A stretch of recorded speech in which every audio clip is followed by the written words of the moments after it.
देखिए, घड़ियाली आंसू बहाना कोई उनसे सीखे, मोदी जी से सीखे। घड़ियाली आंसू 2 मिनट में संसद में कितने बार रो देते हैं, नोटबंदी करके कितने बार भाइयों मुझे 50 दिन दे दो, हैं रोज किसानों पे गाड़ियां चढ़ा दी जाती हैं।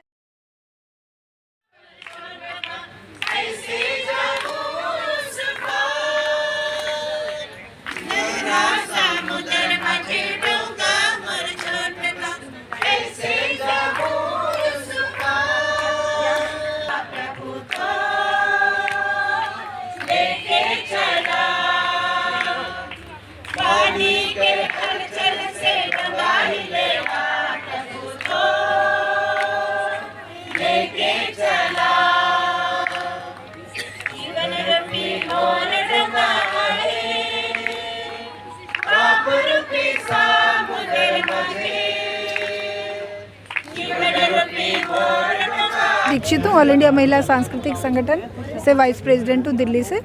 और आज हम यहाँ पर आए हैं, जिस तरह का वातावरण इस सरकार ने बना दिया है राज्यों में भी और केंद्र में भी, कि ना बेटियाँ सुरक्षित हैं, ना हमारी आदिवासी कम्युनिटी सुरक्षित है, ना हमारे SC ST के लोग सुरक्षित हैं। तो इन सब के विरोध में आज हम यहाँ पर आए हैं। आप उस सरकार से मांग कर रही हैं जो सरकार खुद मनुस्मृति को मानती है, नया संविधान ला रही है वो?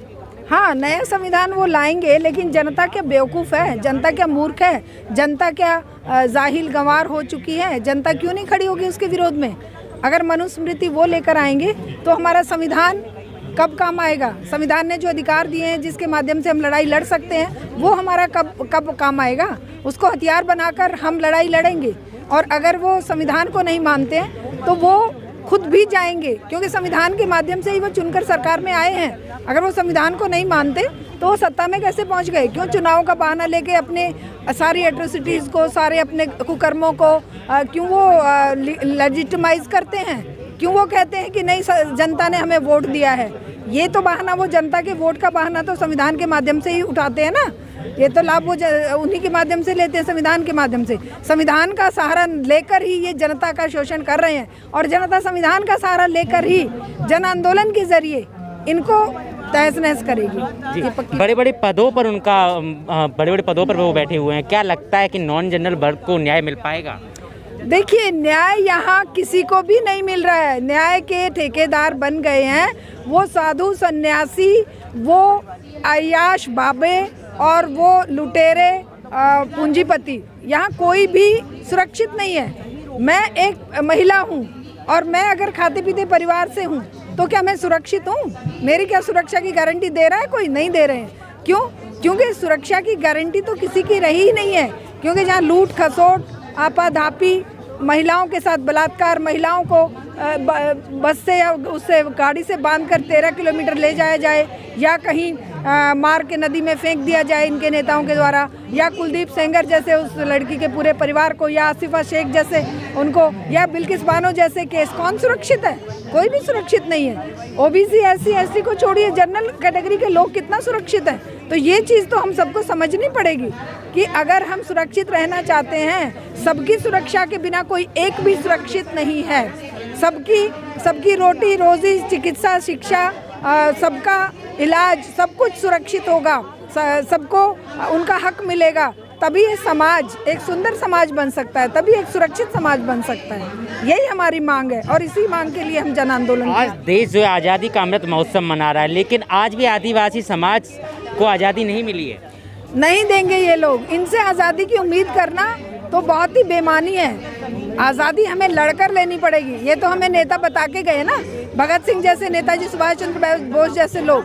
ये भीख में नहीं मिलेगी आज़ादी, ये हमें लड़कर लेनी पड़ेगी, संघर्ष करना पड़ेगा, हमें लड़ना पड़ेगा अपनी सुरक्षा के लिए, हमारे अधिकारों के लिए।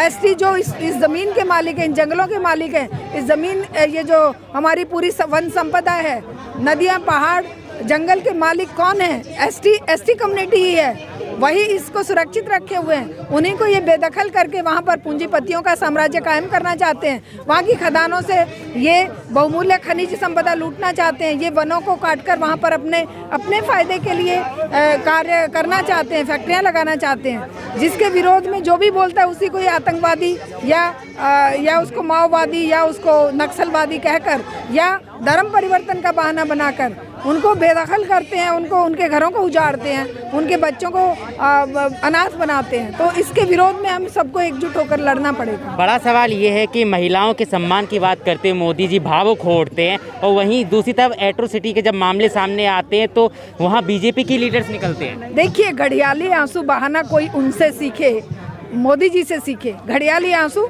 2 मिनट में संसद में कितने बार रो देते हैं, नोटबंदी करके कितने बार भाइयों मुझे 50 दिन दे दो, हैं रोज किसानों पे गाड़ियां चढ़ा दी जाती हैं बेटियों के साथ। अभी ये 5 महिलाएं, अब यहाँ पे जो ये जो हमारी गोल्ड मेडलिस्ट बेटियां यहाँ पर बैठी थी हैं, जो वो उनका ब्रजमोहन शरण जो है वो उनके साथ यौन शोषण कर रहा है। इसी तरह से जो वो कुलदीप सेंगर, इसी तरह से चिन्मयानंद बाबा, इसी तरह से इनके अब नए नए बाबे निकल कर आ रहे हैं। ये सारे बीजेपी के वोट बैंक तैयार करने वाले लोग हैं, बाहुबली हैं। बीजेपी का वोट बैंक तैयार करने वाले बाहुबली लोगों को ये वो पद देते हैं, प्रतिष्ठा देते हैं और उनको कहते हैं कि भाई तुम हमारे लिए वोट जुटाओ, हम तुम्हें संरक्षण देंगे, चाहे तुम बेटियों के साथ बलात्कार करो, चाहे उन्हें मारो, चाहे उन्हें गाड़ियों में से उठा के बांध के मारो, चाहे तुम उन्हें नदियों में फेंको, चाहे वो बिल्किस बानो की तरह उनके परिवारों को ख़त्म करो। तो यही इनका तरीका है।